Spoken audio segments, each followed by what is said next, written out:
First, we have the M42 steel helmet. It was pressed from a single piece of steel and used a flared, unfinished rim to simplify production. Manufacturing began in 1942, and the helmet normally contains an adjustable leather liner and chin strap. It protected against fragments and falling debris, but it was not guaranteed to stop a direct rifle bullet. In Normandy, many examples received field-applied camouflage paint, netting, wire, or foliage.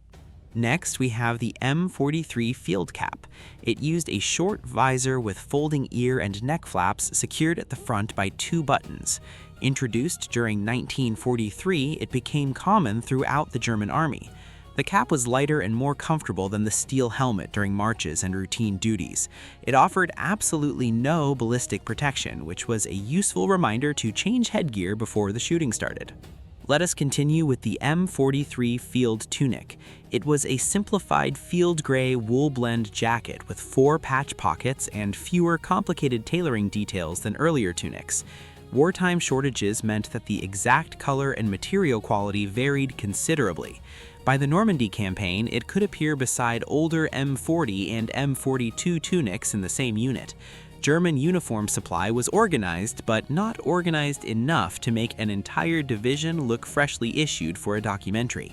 Moving on to the M43 field trousers. They used a high waistband with an integrated adjustment system and tapered lower legs designed for ankle boots and gaiters. Their field gray cloth usually matched the increasingly coarse material used for late war tunics. They were practical for marching, crawling, and working around equipment. In Normandy's hedgerows, durability mattered considerably more than parade ground elegance. Next, we have the ankle boots. These were lace-up leather service shoes that gradually replaced the taller marching boot as Germany conserved leather. Their low construction reduced material use and made production easier. They provided reasonable support but required gaiters to seal the gap between the boot and trouser leg. Normandy supplied mud, water, and sharp vegetation in quantities the footwear designers probably had not ordered. Let us continue with the canvas gaiters. These short canvas or linen leggings wrapped around the lower leg and fastened with straps and buckles. They held the trouser cuffs close to the ankle boots and helped keep out dirt and debris. They used far less leather than traditional jackboots. That was excellent news for German industry and less exciting news for the soldier fastening them every morning. Moving on to the identification disc. This oval metal disc was perforated through the middle and stamped with duplicated service information. It was normally suspended around the neck on a cord. If the soldier was killed, one half remained with the body while the other was removed for official reporting. It was a very small item designed for the worst possible circumstance. We have the Carabiner N98K rifle. Its controlled feed bolt action used 2 forward locking lugs and fed from a 5-round internal magazine. Adopted in 1935, it fired the 7.92 by 57 mm Mauser cartridge. The rifle weighed approximately 4 kilograms, depending on its stock and production period. It was strong, accurate, and reliable, but its operators still had to work the bolt after every shot, while Allied self-loading rifles were becoming increasingly common. We have the Carabiner N98K rifle sling. The leather strap passed through the side of the stock and attached near the front barrel band. A sling also helped steady the weapon in selected firing positions. More importantly, it left the soldier's hands available for climbing, digging, carrying supplies, or attempting to pass through a Norman hedgerow without donating half of his equipment to it. Let us continue with the 2 ammunition pouches. Each leather pouch contained 3 compartments, and each compartment held 2 5-round clips. One pouch therefore carried 30 rounds, while the standard pair carried 60. The pouches sat on either side of the belt buckle and connected to the Y-straps for support. This kept the ammunition accessible while distributing some of its weight across the shoulders. Moving on to the 60 rounds of 7.92 by 57 mm ammunition. This was a full-power, rimless rifle cartridge used by the Carabiner 98K and Germany's principal machine guns. 60 cartridges added roughly 1.5 kilograms to the rifleman's load. The ammunition was carried in clips inside the 2 leather pouches. It was enough for 12 complete rifle reloads, which sounds generous until a firefight begins and everyone starts shooting at once. Next, we have the 12 5-round stripper clips. Each small metal clip aligned 5 cartridges above the open rifle action. The soldier pressed the cartridges into the magazine with his thumb, removed the empty clip, and closed the bolt. This loaded the rifle far faster than inserting cartridges individually. The clips were simple, light, and inexpensive, which made them an unusually successful meeting between German engineering and common sense. Let us continue with the S84/98-3 bayonet. It used a single-edged blade measuring approximately 25 centimeters and locked beneath the Carabiner 98K barrel. This third major pattern was the standard German rifle bayonet during World War II. It could be used for close combat and general field work, although soldiers generally preferred to solve problems before the enemy reached bayonet distance. A bayonet charge looks dramatic in paintings because paintings do not experience machine gun fire. Moving on to the bayonet scabbard and frog. The steel scabbard protected the blade, while the leather frog suspended the complete assembly from the equipment belt. It was normally carried on the left side near the entrenching tool. The frog kept the scabbard stable while the soldier moved. Without it, a long piece of steel would swing against his leg throughout every march, which was apparently considered undesirable. Next, we have the Rifle Cleaning Kit 34. Its compact metal container held items such as a pull-through chain, bore brushes, an oiler, and small maintenance tools. The system was introduced in 1934 for German military small arms. It was often stored in the small pouch attached to the A-frame combat pack. Mud, rain, dust, and cartridge residue could disable a neglected rifle, so cleaning was not optional simply because the soldier was tired. We have the leather equipment belt.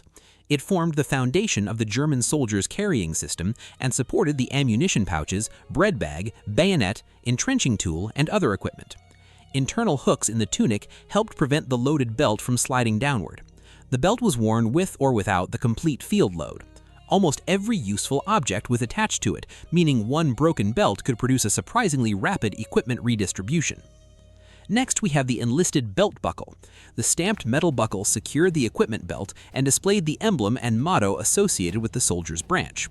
Wartime versions were commonly produced from painted steel. Its practical purpose was simple: keep the belt closed under a heavy load. Its decorative purpose remained visible even as almost every other piece of equipment became cheaper and rougher. Let us continue with the Y straps. These leather suspenders passed over both shoulders and joined into a single rear strap. Front hooks attached to the ammunition pouches, while rear fittings supported the combat pack or other equipment. They transferred part of the belt load from the waist to the shoulders. Carrying 60 rounds, a bayonet, water, food, and tools without suspenders would have turned the equipment belt into a slow-moving geological layer. Moving on to the A-frame combat pack. This trapezoidal web frame attached directly to the rear of the Y-straps. It carried the mess tin at the top, the rolled shelter quarter at the bottom, and a small detachable bag beneath the frame. The bag could contain the iron ration, tent rope, sweater, and rifle cleaning kit.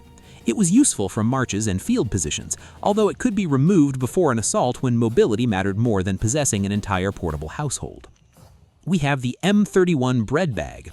This canvas bag hung from the equipment belt at the right hip. It carried small personal necessities, such as food, toilet articles, a towel, and the field cap when it was not being worn. The canteen attached directly to fittings on the bag. Despite its name, the bread bag carried considerably more than bread, because military naming systems occasionally enjoyed being unhelpful. Next, we have the M31 canteen and cup. The standard bottle held approximately 0.8 of a liter and was commonly protected by a felt cover. A metal drinking cup fitted upside down over the bottle's mouth. The complete set attached to the bread bag. Water was essential during marches and combat, and one small bottle did not last long during a warm June day beneath wool clothing and steel equipment. Let us continue with the M38 mess tin. It consisted of a deep metal container with a removable lid that could serve as a small plate or cooking pan. Early examples were aluminum, while painted or enameled steel became more common as the war continued. It was normally strapped to the upper section of the A-frame. The mess tin was useful whenever food reached the soldier, an event that became increasingly theoretical when supply vehicles failed to reach the front. Moving on to the folding entrenching shovel. Its steel blade could be locked in line with the handle, placed at a right angle, or folded flat for carrying. A leather carrier suspended it from the left side of the equipment belt. The shovel allowed a rifleman to dig a firing position, improve cover, or clear loose earth. In Normandy, where artillery and mortar fragments caused enormous casualties, a few minutes of digging could matter more than several hours of heroic posing. Next, we have the M31 Zeltbahn Shelter Corder. This triangular water-resistant sheet measured approximately 2 meters across its base and 2.5 meters along its sides. It included buttons, buttonholes, and a central opening so it could serve as either a shelter section or a rain poncho. 4 soldiers could button their sections together to form a small pyramidal tent. The camouflage pattern also helped conceal equipment and positions, giving one piece of cloth an unusually long list of responsibilities. Let us continue with the M38 gas mask. It used a rubber facepiece with glass eyepieces, an adjustable head harness, and a removable filter attached at the front. Different mask sizes were issued to fit individual soldiers. Chemical weapons were never used on the European battlefield during World War II, but every major army prepared for them.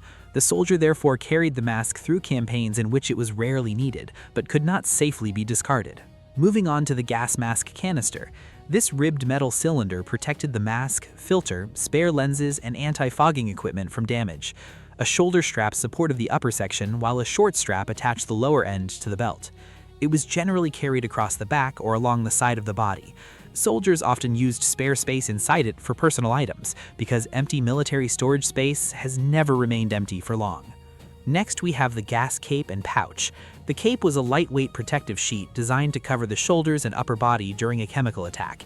It was folded tightly into a small rectangular pouch attached to the gas mask carrying strap. Its purpose was to protect clothing and skin from liquid chemical agents. Like the gas mask, it was carried far more often than it was used, which was still preferable to discovering that it was needed after leaving it behind. Let us continue with the personal first aid dressing. This sealed packet contained a sterile compress and bandage for treating a battlefield wound.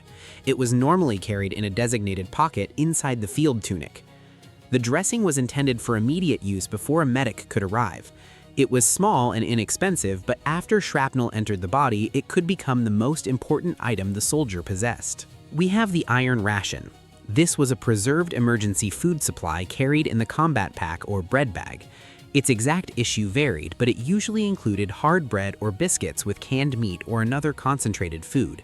It was meant to be opened only when normal food supply failed or when a commander gave permission. Naturally, telling hungry soldiers not to eat the food already inside their packs worked perfectly in every situation.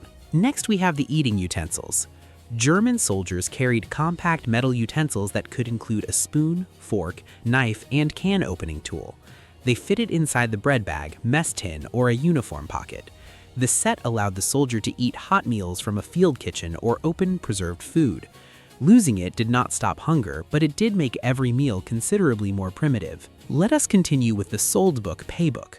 This pocket-sized document recorded the soldier's identity, unit, pay, equipment issue, medical details, leave, and other official information. It was carried on the soldier rather than stored with the unit's records. The book could be inspected by military authorities and was required for many routine administrative tasks. Even in the middle of a collapsing front, German military bureaucracy remained determined to know whether a man had received his socks. Moving on to the toiletry kit. It could include soap, a toothbrush, tooth powder, a razor, shaving supplies, a comb, and a small towel. These items were commonly stored in the bread bag or main pack. Personal hygiene reduced skin problems, dental trouble, and infection during extended field service. It also gave the soldier a brief opportunity to feel human before returning to a wet trench beside a cow pasture. Next, we have the spare socks. German soldiers received wool blend socks, often supplemented by square foot wraps worn inside their boots. A spare pair could be carried in the haversack, bread bag, or another protected part of the field load. Dry socks helped prevent blisters, damaged skin, and cold injuries. Infantry warfare is full of famous weapons, but many advances stopped because a soldier's feet had simply stopped cooperating. Finally, we have the M24 stick grenade. Its thin metal explosive head was mounted on a hollow wooden handle containing a pull-cord friction igniter. Unscrewing the cap and pulling the porcelain bead started a delay of approximately 4 to 5 seconds. The grenade weighed about 0.6 of a kilogram and contained roughly 165 grams of explosive. Its thin casing produced more blast than fragmentation unless a separate fragmentation sleeve was fitted. The long handle allowed it to be thrown farther than many compact grenades.